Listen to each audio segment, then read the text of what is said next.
won't react. You whispering my name, thinking I won't be the same. Turn fiction into fact. See what you didn't know, bruises that'll never show, slipping on your every jab. So tighten up your fist, step into the ring with this. I hope your mama's got your back. First round, you thought you would've knocked me down. Fifth round, bleeding out the side of your mouth. Final round, pulling the sound of my name in the crowd. You did a bust. Oh, oh, oh, oh. You did a bust. Oh, oh, oh, oh, oh. Just 'cause I took a break, you're making a huge mistake, thinking you can take the throne. Look at you trembling, step into the lion's den. Bet you wish you stayed at home. Begging for mercy underneath your breath when I ain't even sweating yet. My legend's written in the stone, yeah. You're crying age in defeat is now your only friend. Even your mama's gotta know. First round, you thought you would've knocked me down. Fifth round, bleeding out the side of your mouth. Final round, pulling the sound of my name in the crowd. You did a bust. Oh, oh, oh, oh. You did a bust. Oh, oh, oh, oh, oh,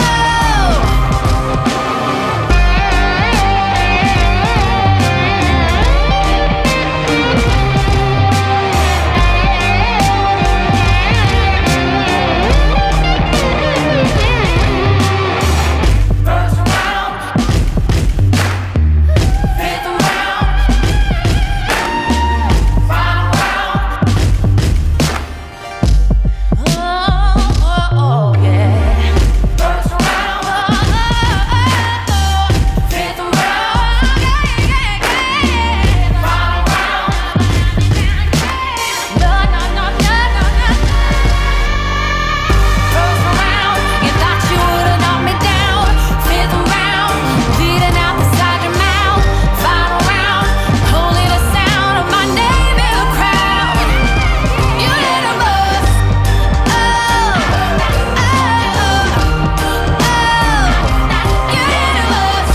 Oh, oh, oh, oh, oh,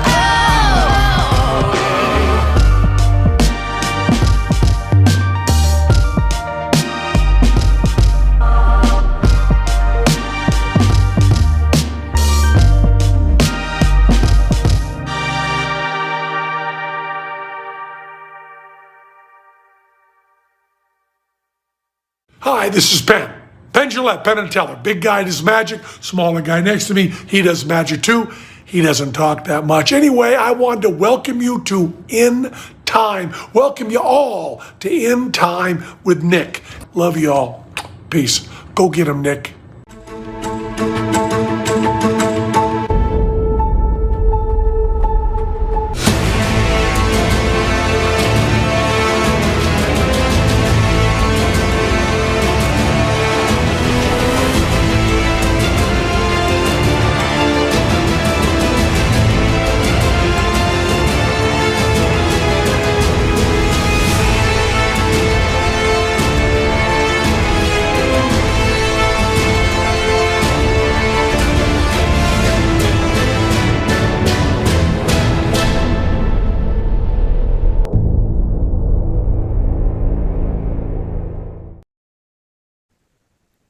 Hello, everyone. Welcome to In Time. My name is Nicholas Lamar Suter. With me today is Commander Lance McMillan, and at some point soon, hopefully, is Andering. Commander, how are you?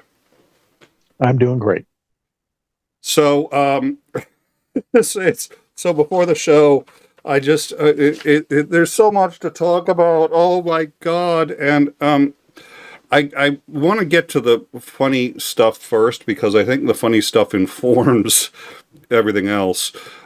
So the first thing that I think we're going to talk about is the what is it? So Trump has been in the Middle East. He's been brokering all sorts of deals.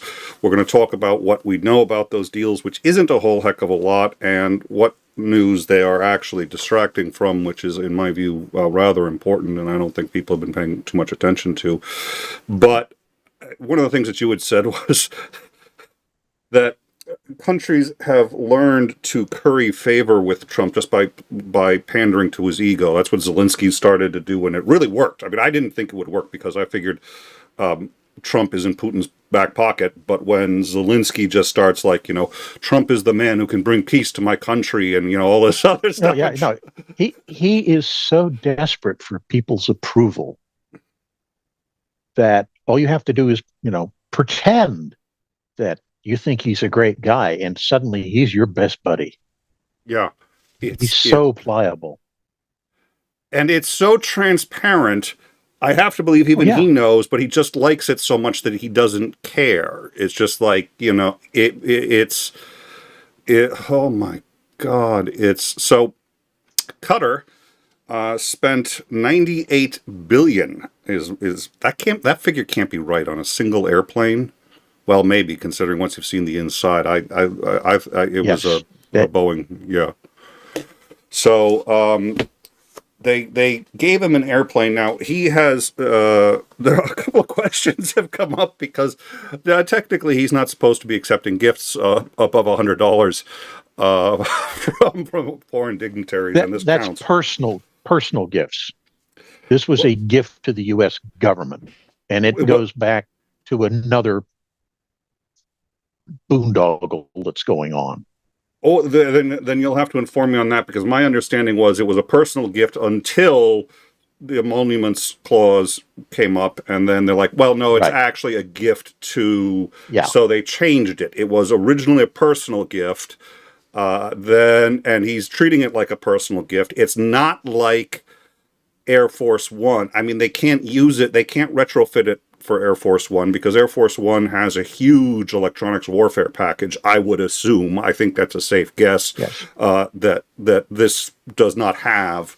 But here's the issue. Yeah. So let me interrupt you. Please. Okay. Back during his first term,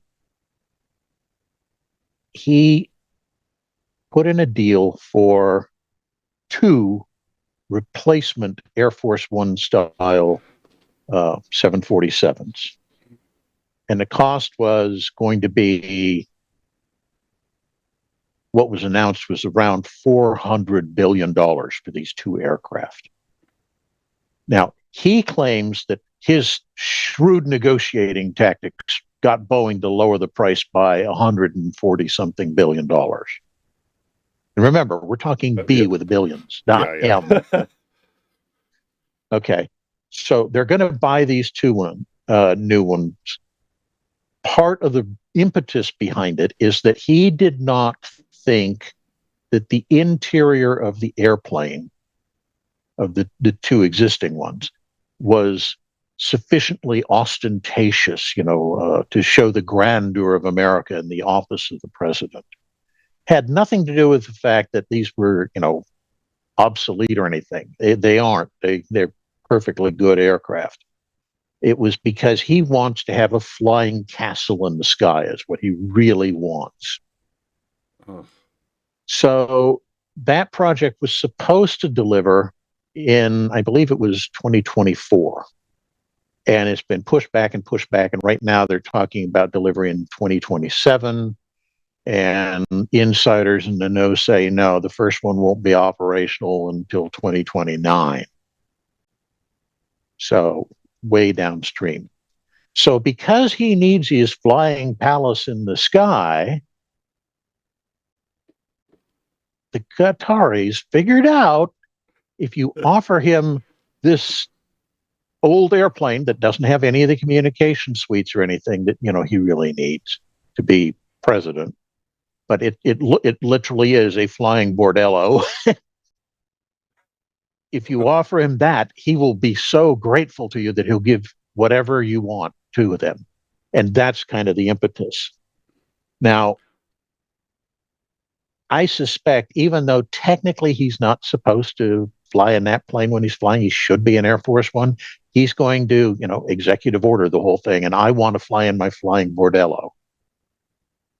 Wow. So what will happen is we will have U.S. Air Force crew flying the Qatari palace, and then a real Air Force One, without the president inside, will have to mirror that same flight at roughly the same time. So all those command control facilities are resident wherever he is. Taxpayer savings. Remember that. That was what he promised he was going to deliver. Massive taxpayer savings.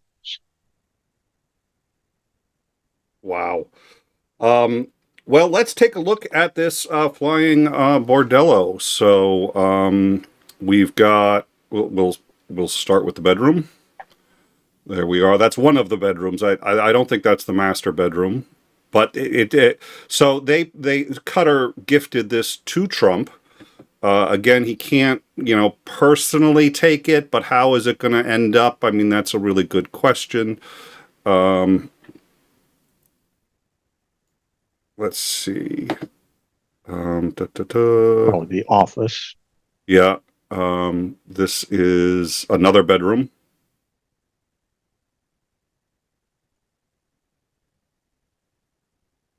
Living room. There's a children's room, which we don't seem to have. Master bath, I assume. This is on an airplane. It definitely fits the description. If you take a look, it looks like the it's gold on the bottles, like the hand lotion bottles, the whole. Oh yeah.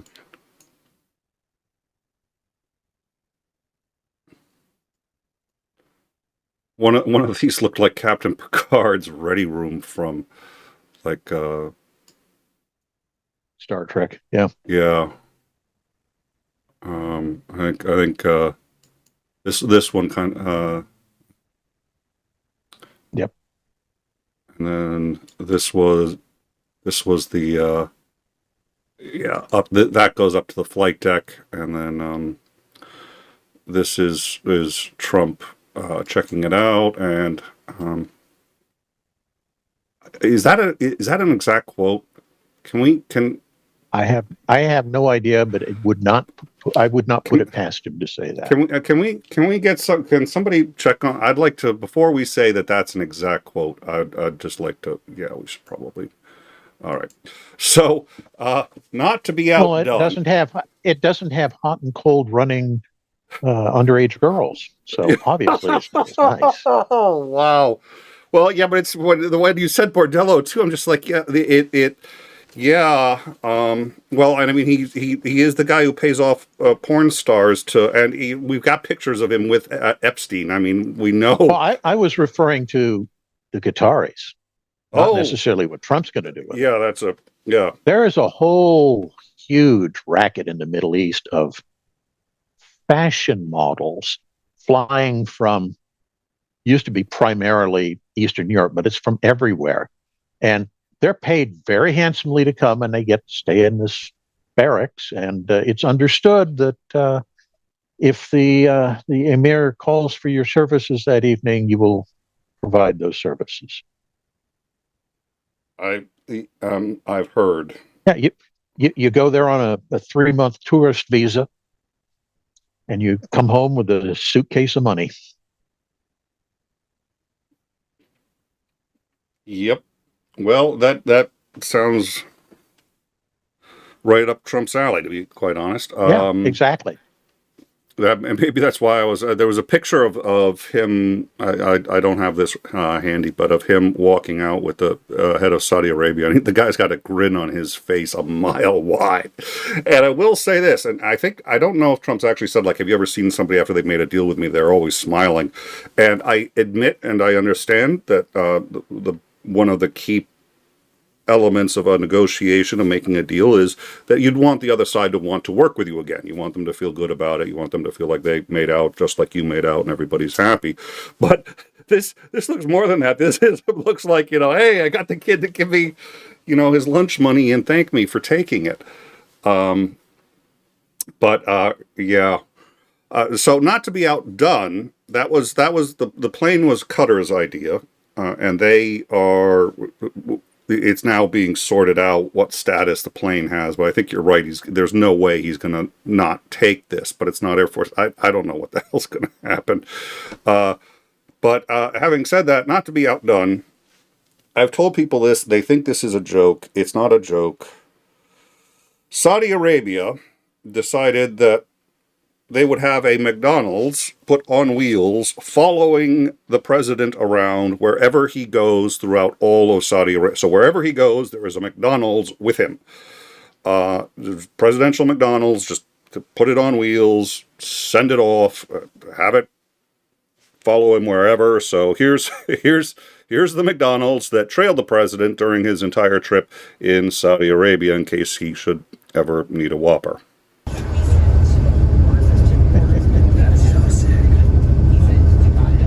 Again, pandering to the ego. Yep. We heard how much you like Burger King or McDonald's or whatever it is. So, behold. Yeah. So they literally, and I mean, I don't know how much time it takes, but that looks like a proper brand. So my guess is they called up McDonald's and said, "Hey, we need to." Oh no. And just to put this in perspective, I doubt that is a design for purpose for this one event thing. Military bases there, U.S. military bases in the Middle East, often have vans kind of like that show up to serve, KFC, Pizza Hut, whatever. And that's how they operate, because they're not allowed to stay on base. So it has to be a mobile restaurant. Okay. All right, that makes sense. UTV and Ham gifted 1 membership. My good deed for the day. Thank you, sir. We really appreciate it. 𝐶𝐚𝐬, $20. It ain't Motel 6 or 6 billion, but we'll keep the lights on for you. Slava Ukraini, Heroyam Slava, 𝐶𝐚𝐬. Thank you so much for your $20 super chat. That really does help. All of your donations help. Thank you all, and thank you all who are becoming members. We appreciate it, and we're very glad that we are providing you with a service that you feel is worth joining. So thank you, and thank you for gifting 5 memberships. 𝐶𝐚𝐬, who's gifted 5 memberships to those of you in the live chat. It's we don't control who gets it. It's I don't know if it's I don't know how it gets selected, but thank you so much for that gift. And all right, so one of our audience members offers us a great segue. His question is, how come this weirdo can get away with all this shit? Thomas H. So, yeah, that's a very good question, because and we can say this with confidence, if Obama or Clinton or Biden had done even a hint of any of this kind of BS, the country would be up in arms, and government buildings would be being bombed by the far right. But for some reason, as he said during his first campaign, I could shoot somebody in the middle of Fifth Avenue and not be held to account for it. And it's so damn true. He is the Teflon Don. And I don't know why nobody is willing to call BS on this guy. And I think a lot of it has to do, I'm sorry. Go ahead. No, please, I'd like to hear yours, and then I'll go. Okay. I was going to say, this is personal opinion, but I think a lot of it has to do with the fact that the emerging oligarchy in this country all see in him, he's a buffoon. He's not really in the same class with them, but he's their buffoon. He's pliable. They can get him to do what they want. And so they protect him. So the media does not launch investigative journalists, on each one of these little things that he's up to. They don't report it in the news, or if they do, it's a backstory page, or, it only comes out on the 11 o'clock news at night and at the end of the broadcast when everybody's already turned out, kind of thing. It's concerted effort to prevent people from realizing just how corrupt what a pack of grifters this whole administration is. I think I agree with all of that. I'm gonna put a slightly different take on it. Sure. I do remember when Obama, so they tried to pin so much shit on Obama, and they couldn't get anything. I mean, and I remember when Marjorie Taylor Greene was saying that Obama was spending $1 billion tax dollars a night for his visit to, I think it was India. He was staying at the Taj Mahal, and because of the Secret Service and everything, they had to rent out every single room. You can't stay at the Taj Mahal. Yeah. So they had to rent out every single room at the Taj Mahal, and the tune was $1 billion. I mean, that would be like saying you rented a room at the Washington Monument or something. It's like, what? Yeah, it was insane, and the entire trip cost America $200 million, and it was a 7-day trip, and it netted a very large trade deal and something. I forget what the actual numbers were, but it wasn't $1 billion a night. But Rush Limbaugh repeated it. Everybody repeated it. Okay, so now you've got, and now it becomes real. Yeah, and Trump is literally taking bribes. Everybody stays at the Trump hotel because they know that if Trump finds out, they'll make sure. They're going to walk up. The first thing you say to Trump is, I stayed in your hotel, best hotel I've ever stayed in. That way they're already starting to, and then they negotiate. Yeah, exactly. So how does this happen? I think it is no one thing. We look for the magic, what is it that he's got? He doesn't have any one thing. He's the right guy at the right time.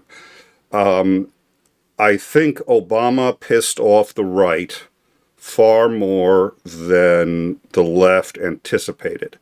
And he did it on multiple fronts. First is the obvious.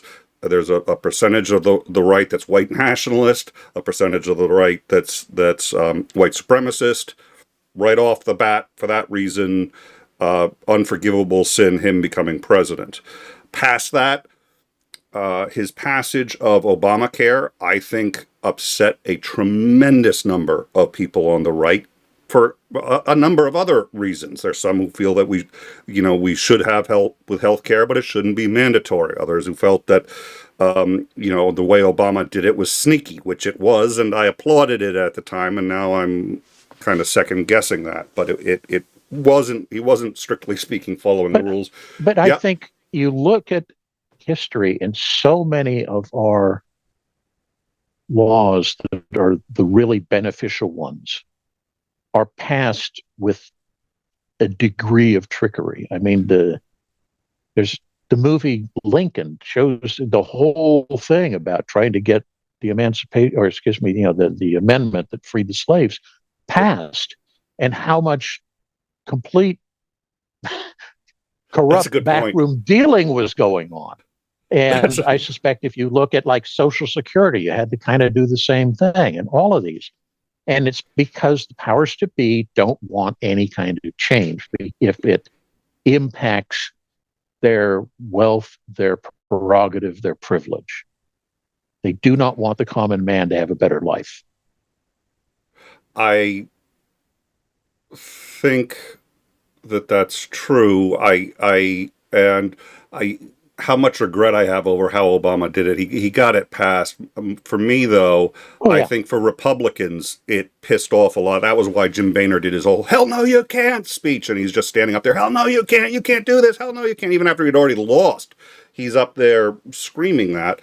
And then you take into account the final group of people who feel that whether we need universal health care or not, liberals were sitting there saying, well, we're going to give you universal health care, whether you like it or not, because you're too stupid to understand. And I think that coalesced into an attitude of we will take anybody who pisses off the left. That was the number one requisite in the first voting cycle that really cemented Trump. And I think then when you add to that the most rich and powerful realizing that, hey, wait a minute, he can help them get away with a shit ton more and he can distract people, and he can, follow their agenda. You get the Heritage Foundation involved. Now you've got, and you already had the Koch brothers taking grassroots movement from the Tea Party and turning it into something, wielding it for themselves. And so I think you've gotten that again, where Trump is this mix of people who have never cared that much about politics, but they think they understand the Constitution, they think they're patriotic, and Trump is their idol. And then you've got that in conjunction with the rich and powerful who feel like they can manipulate him into getting anything they want, and that's why he can get away with it all, because the sane ones who are left are outnumbered by the powerful, who find him useful, and those who feel disenfranchised, who feel like he's giving them a voice back. He really cares about coal miners, He really cares about coal miners. And I'm sure he does. Yeah, that's why he can get away with it all. What's left is this minority that all of a sudden, there you go. Long answer to that question. I don't think there was, but this gets into, so Garcia is still an issue, and so in order to show that Garcia was a gang member, what they did was they showed the MS-13, how each of these tattoos represents an MS-1 and a 3, and they gave this to Trump. Trump mistook the MS-13 as real. It's been photoshopped in here by his own staff, not even to trick him or to fool him, but because they were trying to show, the Justice Department was trying to show what each of these tattoos represent. None of those representations are real, by the way. In fact, my understanding is MS-13 doesn't have any official gang signs. Now, when Garcia was picked up, he was picked up because he had a bull's hat on, and the horns are supposed to be. And we've shown the document on, you have, if anyone who crosses 8 points, you arrest immediately. You get 4 points if you have any tattoos. One guy had a Rolodex tattoo, and it was a tattoo of the Rolodex logo, but they said, no, this is a gang tat because it was in the book of tattoos. But Trump is in one of the most cringe-worthy, I look it up, it's where he's saying he had MS-13 on his knuckles. You can see it clear as day. And the interviewer's like, no, that was that was an example of what the tattoo. No. They were trying to say that the marijuana leaf starts with an M, so that's M. The smiley face starts with an S, so that's the S. Oh, the cross looks like a 1, so that's the 1. I don't know how you get a 3 out of the skull, but okay, that's what they're trying to say. But the Orange God King is so simple-minded. He thought that the MS-13, which is simply, the labeling that was applied so that they could show what it meant. He thought that was real. I mean, you look at it, you have to be stupid not to understand that that's somebody using, typeface. It's not a tattoo. You can tell from the color of the old tattoos that are on there. And the guy interviewing him kept trying to move off because it was so embarrassing that he thought that those were real. And he's like, those are photoshopped. And he didn't even mean to say that in the colloquial way, like it's fake. He's just like, no, they just added that to demonstrate. And Trump's like, come on, let's speak honestly. He's like, holy. And they're worried about Joe Biden with dementia. Reality has... Yeah, as I like to say, I've stepped in smarter piles of dog poop than this president. And it was cringe. I think it was about 90 seconds of the interviewer trying to change subjects, and Trump constantly going back to, no, it's real. It's said. I read it. It was clear as day. MS-13. And it's just like, wow. Well, this gets back to what we were saying before the show about the whole last man in the room game. Yes. Because his mind is so simple, he can't retain anything past what he just heard. And so, and you get this from numerous people who used to serve in a cabinet talking about it, and they've written it in their memoirs, that everybody fights to be the last person in the room with him, because then you can say your parting word, and that's literally the only damn thing he will remember and take away from an hour-long meeting is that last 3-second quip. I could just see everyone holding the door open. After you. No, after you. After you. Nobody wants to leave the meeting because they all want to be the last one. And that's part of his schizophrenic. So when he goes and sees Zelensky, he comes out and he says, these poor people and, what Russia's done, and we may need to up the Russian sanctions. Then he goes and meets with Putin. He comes out of that and he's just like, well, Ukraine kind of started it, it's like, last guy in the room. Yeah. It's like a ferret on crack cocaine. Blonde Bombsheller member, 8 months. Big shout out to the awesome mod and chat. Yes, thank you all. Thank you all for coming and joining us and keeping up the chat today. We really appreciate being able to interact with our audience. It's not something that a lot of people get to do, so we get to say hi to you guys. And thank you, Blonde Bombsheller, for reminding us of that. What was Trump doing in Saudi Arabia? We have a sordid past with Saudi Arabia that I'd like to get to in a minute, because many people do not understand our past with Saudi Arabia, and it's not a good one. I remember when people were like, we have to go get Saddam Hussein because he's a dictator. And I'm like, well, and because he gassed 10,000 of his own people, which he did. We supplied him with that gas. I mean, we gave him the weapons that he used. But Details. Sorry, yeah. But while that was happening, there was at the literal time that I was arguing with family members over who said somebody has to avenge the northern Kurds, the 10,000 northern Kurds who were gassed. I was just like, okay, we could do that, or we could go into Darfur, where 10,000 people are dying every month today, and we could stop it. Now, do we want to have the U.S. military go and pull out Saddam Hussein because he's a dictator who, as far as dictators go, he was one of the more benevolent ones there. In fact, Osama bin Laden wanted to topple Saddam Hussein after getting rid of us. Al-Qaeda hated Iraq. So we could do that, or we could save lives of people dying today, and we decided to topple Saddam Hussein. Having said that, dear Lord, speaking of forgetting the last thing, we were talking about our history with Saudi Arabia. Yeah. So I should run for president. What it boils down to is Saudi Arabia has oil, Darfur does not. Yes. We have major investments in Saudi Arabia. We don't have any with Darfur.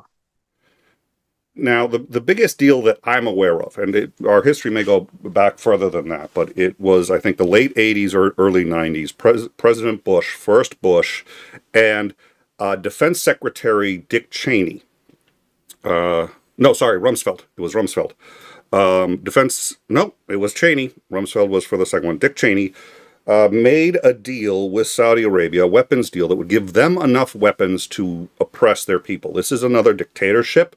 They are brutal to their people, and they are brutal with weapons that they purchase from the United States. It turns out their civilians are not stupid.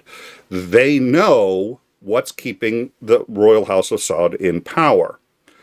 The reason we helped keep the Royal House of Saud in power is because in exchange, on top of the money, was an under-the-table deal for OPEC veto power. So the 90s, which Clinton gets all this credit for, and some of it is justified, but the economic boom largely came from extraordinarily cheap energy prices because of OPEC veto power, because we supported a dictatorship. Most recently, in terms of, and I don't know how far back that goes, but they were really good about the utilize. You can see when they raised prices on the EU, did not raise prices on the US. Every now and then they'd do it just for show, but the reality is we had the cheapest oil on the planet. Now, part of the reason we invaded Iraq, I suspect, was because when the Royal House of Saud collapses, we would need someone else who had OPEC veto power, and we figured we could install someone in Iraq who could do that. That didn't work out so well. At any rate, they had Khashoggi, the Washington Post journalist, killed in, what was it, in the U.S. Embassy in Tehran? That Khashoggi? Something like that, yeah. And then, yeah. So, I mean, they kill independent journalists. Well, not, I mean, that was Washington and we Post, need to make sure people understand when we say they killed him, it's not like they shot him in the head or stabbed him or garroted him. No. They tortured him for hours as they essentially dismembered him. Yep. That's how much Crown Prince hated the guy, because he said bad things about the Crown Prince in the press. So naturally, again, we're left with a powerful man whose ego is fragile enough that he has to kill people who call him bad.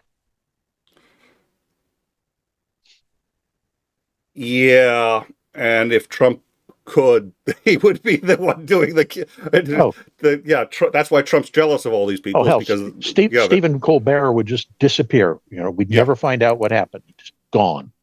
Yep. So, that's the Royal House of Saud. Saudi Arabia is not the government, but the people of Saudi Arabia are so pissed at us that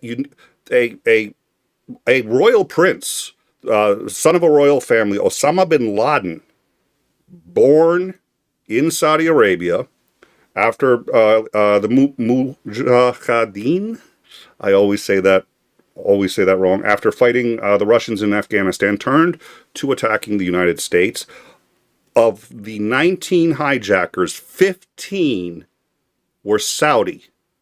15 were Saudi, but we were such close allies with them. We had that stricken, we had the redacted, and then we flew out anybody who was tied to the bin Laden family, who, by the way, I will say this, nobody tied to the bin Laden family likes bin Laden. They all like the government. Bin Laden turned on the government, and we were allies with the tyrannical government. So it gets on my craw a bit, because I was raised with the U.S. fights for democracy, and we would never, and it's like, here we are. Well, if they've got enough oil, well, they can get away with anything, and yeah. So we have now made a deal that I just saw a short time ago will purportedly result in 1.3 trillion in trade, but the deal itself is valued at 600 billion that Trump is saying he brokered with the Saudis. What do we know about this deal? Roughly a quarter of it is U.S. military aid. What do they do with that aid? They're, what you just said, it's for suppressing their own people. One thing that doesn't come out in the press, because it's controlled so tightly in Saudi Arabia, there are probably once a month, there's a bombing or an assassination of a police team or something.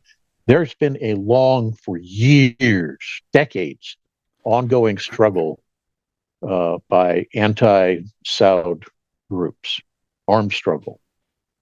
And the government is brutal in its suppression of it. Saudi Arabia is primarily a Sunni. The ruling class are Sunni, and the majority of the population, but a very large minority, are Shia. And they're oppressed simply because, think of the Reformation and Catholics and Protestants. It's that kind of hatred. A Shia cannot get a government job. A Shia cannot own, property worth a certain value or above a certain value, that kind of stuff. So all of that goes into creating that level of hostility and unrest in the country. And the government employs its security forces to keep that well under control. They also use their military to, for example, the intervention in Yemen. It's still ongoing. They also intervened in some of the activities going on in the Omani Islands. And it's all about oppressing groups that are anti-ruling class. So the House of Saud gets along very well with the ruling emirs in Kuwait, Bahrain, Qatar, UAE, Oman, all of that. And so they work to keep those people in power. And their military force is more oriented on working to maintain control than defend themselves from an external threat. It's not to say they don't have a capability to defend themselves against external threat, but the main focus is security.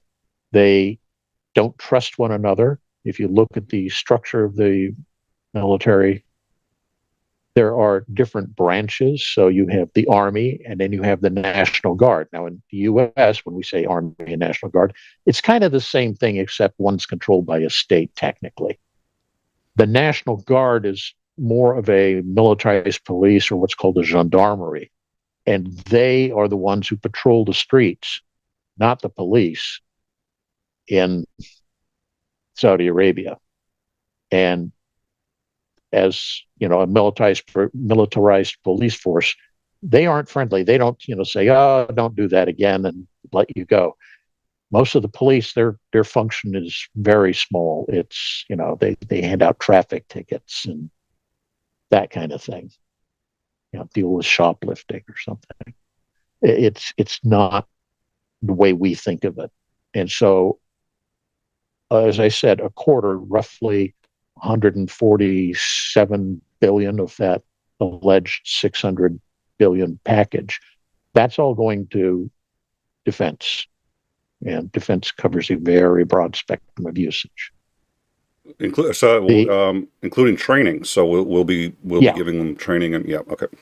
Right. And we all, this is not technically anything new. We've always been selling them major amounts of military gear and providing training services for that gear. It used to be a joke that the Saudi Air Force consisted of a bunch of pilots and no ground crew, because all the ground crew are contract foreign people. The Saudis also don't buy exclusively from the U.S. They buy from Britain, they buy from France. That's because they are smart enough to realize that if they are the target of a foreign aggressor, they don't have enough of a population or industry to defend themselves. They need foreign allies who will stand up to protect them. And by buying equipment from us and France and Britain, they curry favor with us, so that, as happened when Saddam invaded Kuwait and was threatening to continue to rule south into Saudi Arabia, they can turn to their big buddy and say, "Help," and we arrive within 24 hours. Yeah.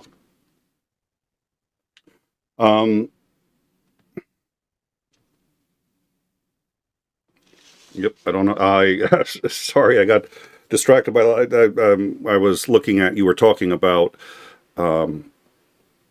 They like the wealthy and the ruling class, and I've got all of these on my board right here, so I can still see them. And I was just like, I wonder who this is intended to appeal to. Titan said we should change Air Force One now to Exhibit A. One can hope. No, Exhibit A is the ones that are going out of service. Seriously, I can't remember the military nomenclature. I think it's VC-25A. And the ones that Boeing has been contracted with, which, as we talked earlier in the show, won't be delivered until somewhere between 27 and 29, those are VC-25B. And these new one, the new one that he just got from the Qataris, well, maybe that's something similar, a VC-25C. Yeah, I don't. Or T for Trump, I don't know. I don't even know what to. It's past. Oh dear Lord. Speaking, I did miss one thing, and somebody had brought this up. Letitia James is the state attorney for New York, and she has filed a lawsuit with 18 other states' attorney against the Trump administration, specifically against the what is it? I'm trying to find it. Oh, here we go. This is the press release from. Now, this was about a week ago. Letitia James, New York State Attorney General. Sorry. Attorney General sues to block Trump administration's dangerous dismantling of Health and Human Services Department. Now, what they're doing is, it's 19 other attorneys general filing a lawsuit challenging the Trump administration's unconstitutional dismantling of the U.S. Department of Health and Human Services. What she is arguing is, and what I like about this is, in theory, this is what she's doing the job of Congress. Congress should be sitting there saying you can't dismantle something that we set up, a department that we established and that we funded. They're not doing it, so she's doing it. She's leading the group, but what they're arguing is that the dismantling of Health and Human Services is causing direct harm to the citizens of the state of New York, and they are entitled to that money because it has been constitutionally allocated to them, and they're entitled to those services because Congress has constitutionally allocated those services. And Trump is denying them the due process of removing those services by having either Congress remove them or through normal routines. So what I find it interesting is that, let's see what she says here. The administration is not streamlining the federal government. They are sabotaging it and all of us, said Attorney General James. When you fire the scientists who research infectious diseases, silence the doctors who care for pregnant patients, and shut down the programs that help firefighters and miners breathe or children thrive, you are not making America healthy. You are putting countless lives at risk. So we have invited... I'll give you another case where that applies. Please. They also fired a ton of people from NOAA, the National Oceanographic people. They're the ones that are doing all the weather predicting stuff. And so the news reports that you see every evening to find out what the weather's going to be like tomorrow or in the rest of the week are now flawed because they were run by NOAA under what's called the U.S. model. Those people are gone and we can't do that anymore. So we have to rely on European modeling to do the thing. And it's completely different system, completely inaccurate for the continental United States. But that's what we're doing. So everybody who has to rely on a weather report, farmers, can't really get a good picture of what the weather's going to be like because of, cost savings. All right, no, that's really unfair, Commander, and I think we're no. This is all you need to tell the weather accurately. I forgot. Yeah, so everyone get out your Sharpie, get out your Sharpie, and we're gonna figure out where the hurricane's going right now. Just draw it right on the. It's like the MS-13. It's just like. Oh, yeah, let's draw the hurricane going this way. That's why he fired NOAA. That's how long this man holds a grudge. You guys had he had said the hurricane was going to hit Alabama. It turned out it wasn't going to hit Alabama, and so he had to draw it so it hits Alabama. Because he can't be wrong. For fuck's sake. Anyways, we've invited the Attorney General of New York on, so we haven't heard back from her yet, but we have invited her on for a brief chat about this lawsuit because I find it interesting that lawyers, the role of lawyers in this country has suddenly come to the forefront. It's lawyers who are defending against Trump's taking corporations, specifically law firms, but corporations in general, and penalizing them for not working with him. And the role of lawyers has suddenly, on both sides, unfortunately, become forefront, and the judicial branch is not. It seems to be functioning at the state and district level, and even at the federal level until you get to a certain point.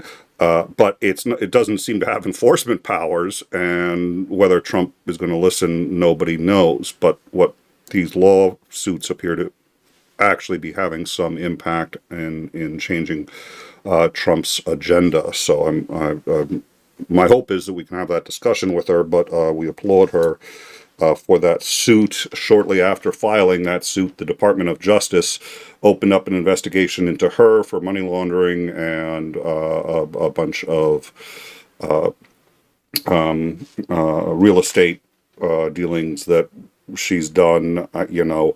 I will say this. That has become commonplace. Anybody who attacks the Trump administration in any way gets attacked by the DOJ the next fucking day. That the DOJ has been weaponized, and she is now under investigation, and presumably, if they were interested in investigating her, it wasn't until she sued. But Trump already said he was going to get her for the last one anyway, so we'll see. Yeah. Anyways, yeah, any thoughts on that before? No, I'm fully expecting her and other people that are making life difficult for him to start disappearing soon. Just like in Russia with the falling out of windows sickness. I think that is the next step that we will see. We have seen it with people who, there are a few people who have vanished. They were all immigrants. We have found that he's been deporting them to other countries, so this makes things even harder, and there's no due process, so there's no way to know. At this point, it sounds like you're saying you think it's going to get that far. I do. I think this is a concerted effort to turn a democracy into a fascist autocracy. I very much agree with that statement.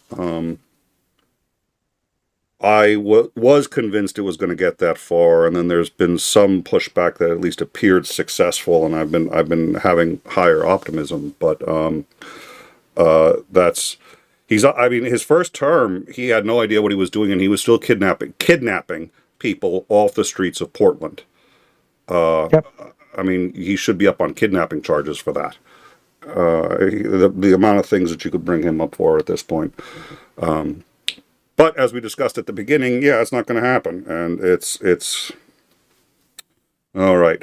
There is one other thing that I wanted to bring up, which is that, so we've spent a lot of time talking about what's going on in the Middle East. It's very fluid.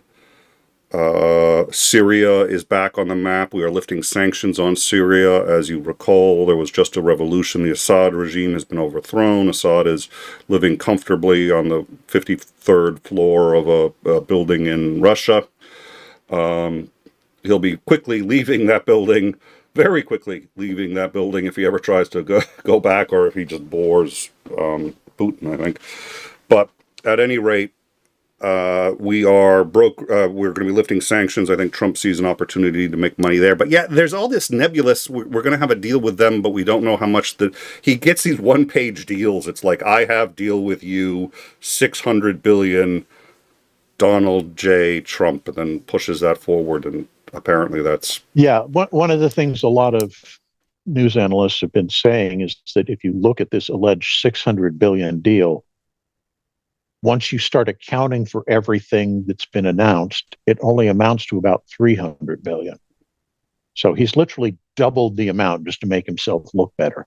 Or it's nebulous stuff that hasn't been nailed down yet. And he tends to do that a lot too, is, yeah, we're going to make it better. What does that mean? I don't know, but we're going to make it better. Yeah, we're going to change the secret sauce at the last minute. It'll be better. Trust me.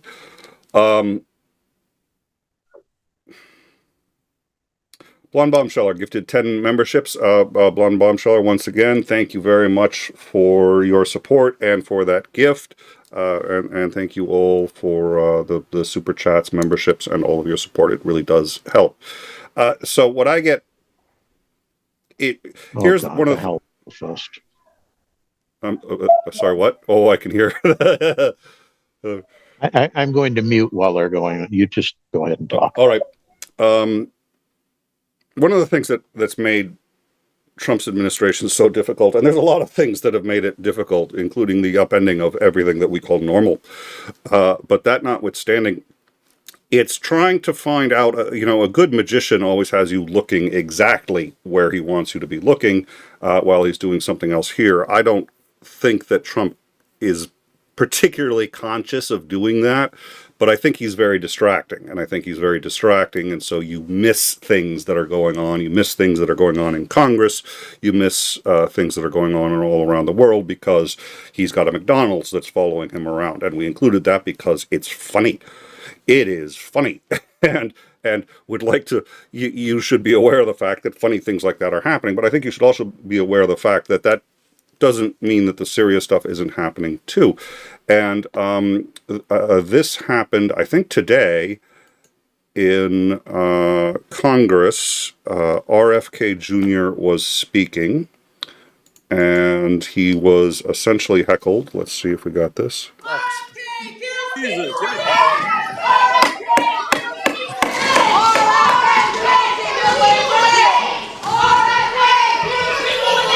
Disruptions will not be permitted while the committee conducts its business.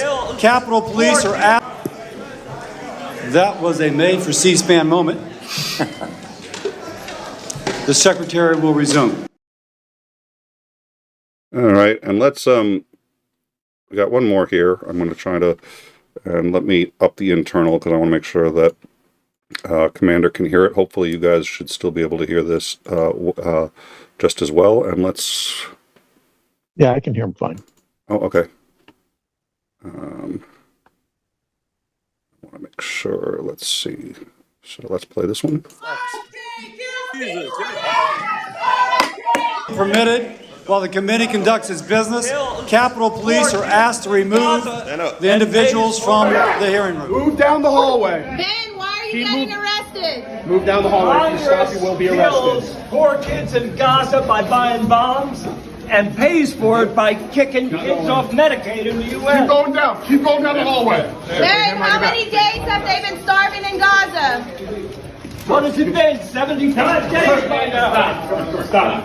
Anthony, I need my shoe. Our program. We work down in the hall right now. Let's go. Everybody. I'm saying, everybody. Stop this. Pick it up. Stop business. Pick it up. Ben, what are you calling for the Congress and senators to do for Gaza? Congress and the senators need to ease the siege. They need to let food into Gaza. They need to let food to starving kids.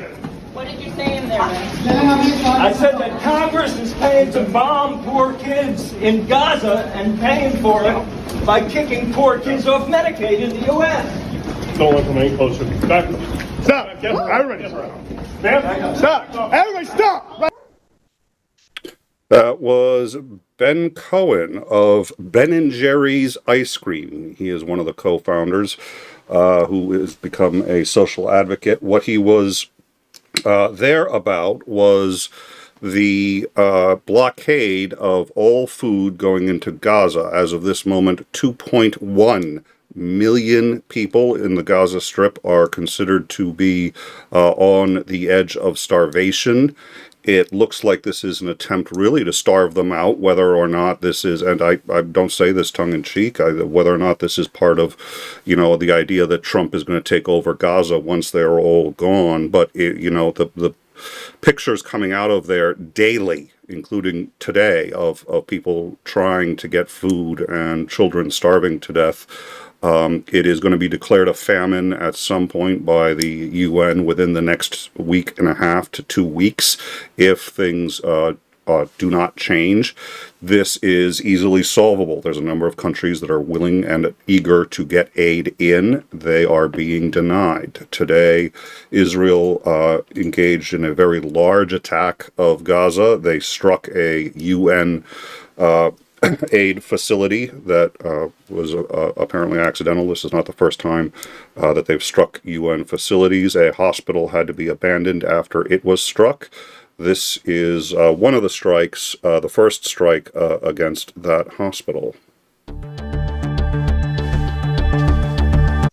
Mute it.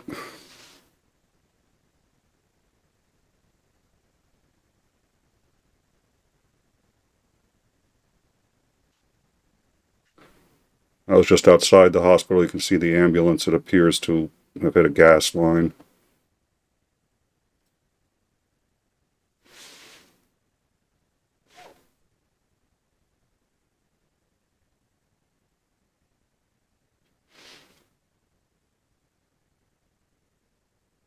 In the strikes today, we believe 86 people have been killed, over 25 of them children. And this is something that, I mean, listen, we didn't open with this, so to temper my criticism, but there's a method to the madness of how we went about discussing this show. That's what's going on right now, and the U.S. has the ability to get Israel to stop it, and we are not doing it. And the problem over there is very real. Well, Commander, one any has thoughts? to wonder. Yes. Yeah, one has to wonder, is part of the impetus between all this deal making in Saudi Arabia and the Gulf states part of a plan to get them to turn a blind eye to what Israel and by extension the U.S. are doing in Gaza? That thought crossed my mind. It also crossed my mind that Israel can't be too happy with our deal making with Saudi Arabia. But having said that, they haven't said anything. And I think they haven't said anything because the last thing they want to do is draw attention to themselves. And I think I'm curious if behind the scenes on that deal, there isn't a little, we'll sweeten the deal if you make life easier on Israel over at least the short term. I don't know much about how Saudi Arabia feels about Palestinians. I know how Iran feels about it. It used to be, it used to be that the Palestinians effectively being voiceless. It was the Arab states using Nasser's concept of pan-Arabism that stood up for them, that tried to, represent their interests. Over time, they got sick and tired of that and they stopped doing it. They still let aid trickle in from, people raising money in the countries for aid relief to the Palestinians, and they send it. But official government support hasn't dried up, but it's definitely decreased, probably to 15% of what it used to be. And most of that, even back in the day, tended to be specifically oriented towards humanitarian supplies, not towards stuff that could be co-opted for terrorist use. And the general consensus, I can't speak for Egypt, it's been a long time since I was there, but the general consensus, at least in the Gulf states, having been there more recently, was that the Palestinians are kind of on their own. That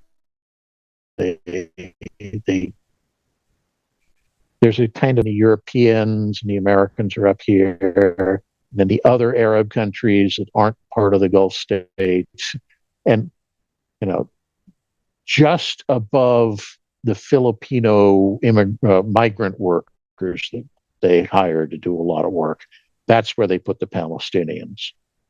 They have basically utter contempt for them. So, yeah, it wouldn't take much to convince Salman to back off and ignore what's going on and just say, yeah, we'll make sure Al Jazeera doesn't report anything about it. Well, just let it happen. Speaking of reporting, so let's see, and I'm going to try just. I tend to go to CNN first when I go, and it's not because I'm a fan of CNN or their reporting and their paywalls are getting harder they're coming up much faster. But I like it because it's very bland, and I get a pretty good idea of what a sort of middle of the road doesn't really hold a much of a candle for either side. It's not necessarily far left, it's not necessarily far right, it's just sort of very, middle of the road. Everybody else has a bit more of an agenda than CNN, who just strikes me as bland as it tastes like chicken. I mean, it's so. What do they have? Their top story: a book reveals how Biden's inner circle kept cabinet members away. That Biden was not functioning at the end of his. We already knew that. Trump's embrace of Syria could reshape the Middle East. Talks, and then a lot about that. Trump mentioning that Putin is not showing up to the peace talks in Turkey, and a TikTok beauty influencer shot dead during a live stream in Mexico. Nowhere on the front page does it discuss what's happening in Israel right now. I don't see it on the BBC either, or ABC. Those are the only news organizations I've been able to check. So in the U.S., we don't seem to be particularly interested in it either. Speaking of the powers that be, it seems like Palestinians have grown to be very inconvenient. Yeah. Yeah, it's the situation they find themselves in is really a bad one, because there's nobody that is in power anywhere that really looks out for their interests, with the possible exception of Iran. And I think, honestly, Iran doesn't give a damn about them either. Iran just uses them as a tool to pursue other agendas. Well, and given how, quote, successful, and this is gets back to something like sort of, it gets nebulous. How do you measure success? Because, success with Saudi Arabia is have you undergone regime change? Is that, helping dictators become more dictatorial is not necessarily success, even if it makes the U.S. a lot of money, which I'm not convinced it will do. But all that notwithstanding, my suspicion is that he's going to have some success with Iran. They seem to be willing to deal with him, which is really bizarre considering he lied to destroy the deal last time by failing to certify it, even though Iran had kept up their end of the bargain.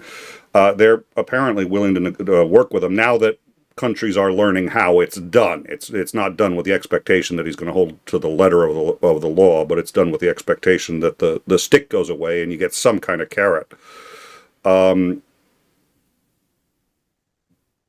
I would imagine, I don't know what you think, I don't want to put words in it, I don't know what you think, but I would imagine that he's going to talk to Iran too and say, hey, look, let the Palestinians go. He did seem fixated on building in Gaza, and I know Kushner's fixated on it. Little Mr. 666 Madison Avenue.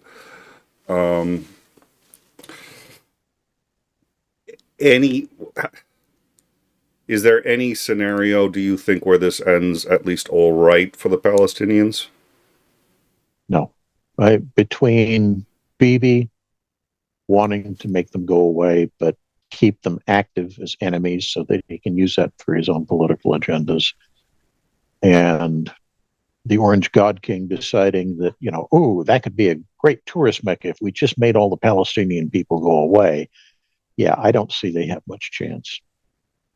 Because, as I said, that nobody is really willing to stand up and be counted and say, hey, we need to do something to stop this horrific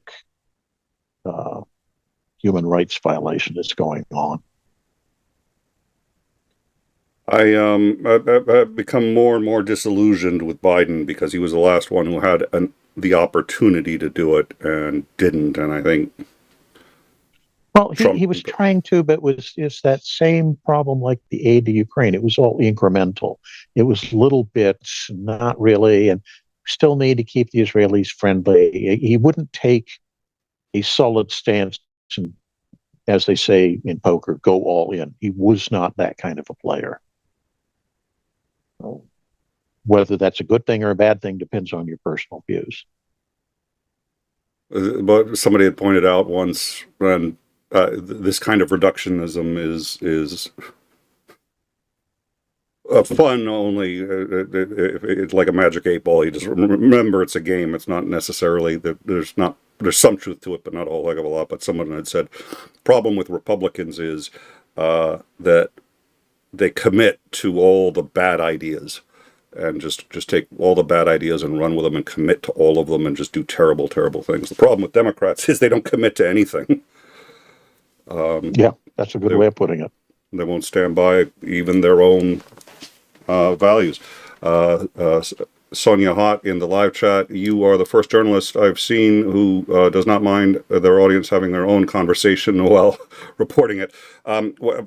First of all, on occasion, the audience will correct us, which, and we have... Or ask valuable questions that allow us to, go off track a small bit to address those, and gives everybody a much broader picture and more in-depth picture what's associated with a particular story. So, yeah, we appreciate having the audience chat.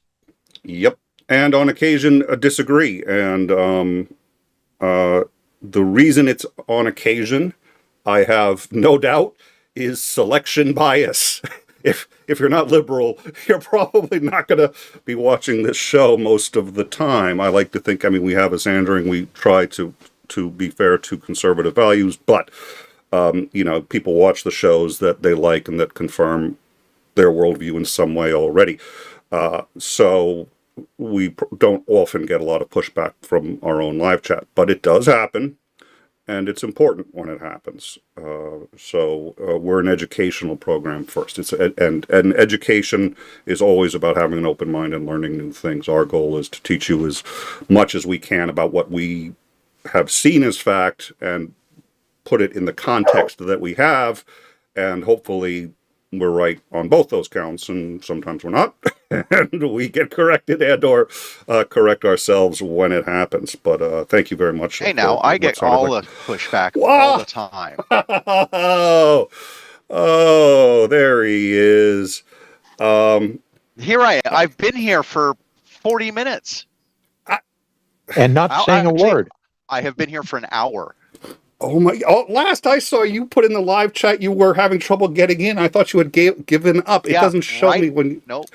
Right after that, I tried one last time because I didn't understand what was going on, why it was locking up, and it finally went through the whole way and let me in. And you guys were in a riveting discussion about mobile McDonald's. And I'm like, I'm not going to interrupt this. And then he just kept flowing. And I'm like, I'll just sit back and twiddle my thumbs and listen for a while and get on that. Were you here before or after my rant on how conservatives are destroying the country? Okay, I'm going to hear everything. That pause, I would assume you didn't. You don't have to go forward in the video to like before you came. Just don't worry. Listen, the past is the past. It's all history. All right. So, Xandring, we have spoken a lot on a lot of different topics. We have talked about the wonderful McDonald's, the mobile McDonald's, the jet. We have spoken about our history with Saudi Arabia, which is not a country I think should be proud of, but has benefited us dramatically. But in my view, high moral costs. We have talked about, and I had mentioned this one to you earlier, Letitia James suing the, dear Lord, Health and Human Services, and then we talked about what's happening right now in Israel. And let's see, you have 30 seconds. Go. Oh, geez. So not sure how to feel about the mobile McDonald's. I mean, it's kind of funny, and I don't really know how to feel about that. Getting in the jet. I mean, people give us gifts. Us by I mean, the American delegations, gifts all the time. It should go with all the other gifts that are given. Maybe put it in a cool little thing outside the White House. People can tour. Right next to the Teslas. Let's see. Yeah. Just line it all up. We can take a little tour. Maybe charge a small fee, and try and offset some of that deficit spending that Congress loves to do. Let's see what else. What's going on in Palestine? The Israelis. I'm sorry. I thought I didn't. It was rhetorical. You gave me 30 seconds. I'm trying to remember the entire list of things because I was here for the whole thing. Take your time. I'd like to hear. I'd like to hear your take. I'm very sorry I didn't ask you. I would have asked if I thought you were there. We need to develop. This isn't the old system. I was wondering if you would ever see me sitting here, so I didn't know for sure if you would notice, and I didn't want to interrupt, and then you just had to point out that it's like, oh, we don't generally get a lot of pushback from it. It's like, I don't know what the hell live chat you've been watching. But anyway, I only look when terrible things going on terrible things going on in Palestine. I'm not entirely sure. Well, I'm pretty sure that our administration isn't going to do anything about it, but I'm not sure what they really could do. That's a really confusing and difficult topic because what do you do? It's like it's the only quote unquote democracy in the Middle East. They've been a very long time ally, and now you're going to go, hey, could you maybe stop with the genocidal tendencies, please? And when they just like, yeah, no, we're good. It's really not good. Could you please? No. I think we're just going to keep going. Well, shit. Now what? Yeah, I think for them, they'd be willing to make or break any alliance with us over it. So unless we're willing to break, which certainly we're not in this administration. All right.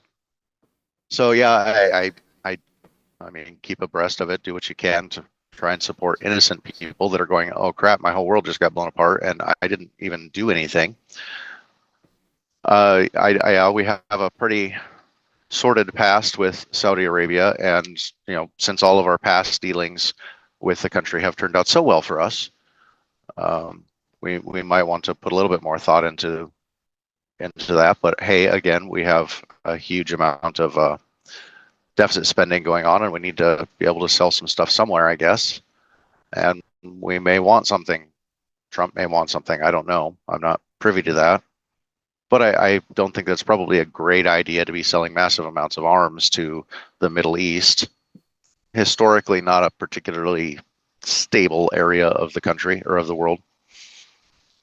But what else did you cover? I'm trying to remember. What did I miss? Other than it'd be really interesting to hear your 15-minute interview with Letitia James. That would be pretty cool. Yeah, that would be. Yep. Hoping to get that. We're working on it. So what did I miss? What didn't I cover? Or what didn't I opine on in my 30 seconds? It's now gone on for like 2 minutes. Is there anything else that you wanted to hit, Commander? Was there anything that you wanted to get his take on before we bail? Now I feel terrible. It's just like you were here the whole. What I'm going to do is. I can get it so that your picture will come up on the dash. I'll just have to bite the bullet and make sure that so when you come in, it'll let me know, because this has happened way too many times where I was like, if a Xandering were here, and then all of a sudden just like I am here, it's like, whoa. Yeah, been here for a while. Where have you been? You're so your leftist liberal mind has been so self-centered and self-engrossed that you couldn't even pause long enough to look around the room and say, "Oh, somebody else is here." Yeah, I was too busy being woke. Yes, I'm sure that's what everything is woke's fault. Yep. Yep. All right. So we've officially begun, even though they're not required to begin yet. They have officially begun enforcing the English requirement for commercial drivers. Yes. There are lots and lots of stories coming out. They're handing at the scale. They'll hand you a little card. You have to read it and tell them what it means. There have been, I think, some over exaggerated, sources. Trust me, bro. Reports of people being apparently arrested, led off in handcuffs. I don't believe that for a moment, but they've actually started now. Yeah, that was one of the truck drivers be required to speak and read English, which was fluently, sufficient to converse with the general population. It's also important to note that we are now officially receiving white South African refugees. I was wondering whether I was going to. We've received 53, I think, refugees now. I have seen so many numbers from 50 to 59. 53 is a new one. 61, and then of course Joe on Twitter is viewing that as a mass migration. But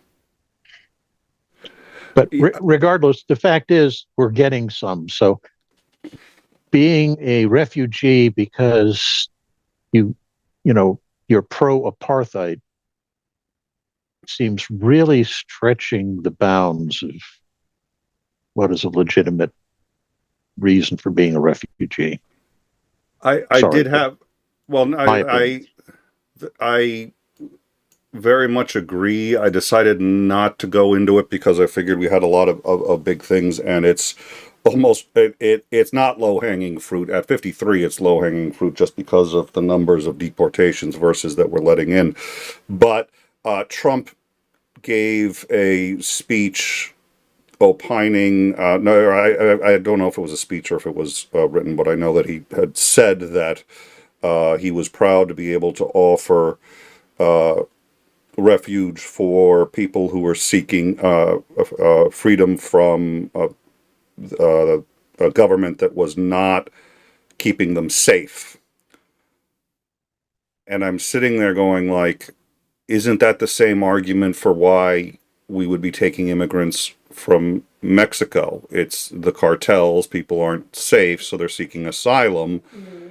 But if they're seeking asylum from South Africa, it's just, it was weird to hear the language and realize that the way he was framing it, it could be either South Africa, which that's only if you believe a lot of things that have not been corroborated, or it could be Mexico. So yeah. Well, by extension, that means that, any still remaining Nazi concentration camp operators, they should apply for asylum here too, because, that's only fair. They're being oppressed for having unpopular views, right? Yep. All right. I think I am caught up. Thank you all for the super chats, for the donations and support. Thank you to the members. Thank you to the mods. Thank you to Commander Macmillan. Thank you, 𝐒𝐨𝐻𝐿, even though I kind of like, we have to make it so that you're not invisible to me, which you're not. If I'll by the way, on a completely unrelated subject, if there are any producers out there who just like happen to have some free time on Wednesdays, Thursdays, 9 p.m., just give me a call. Oh, come on, that was funny. All right. Thank you all for joining us, and we will be seeing you tomorrow for Downtime, 9 p.m. Eastern.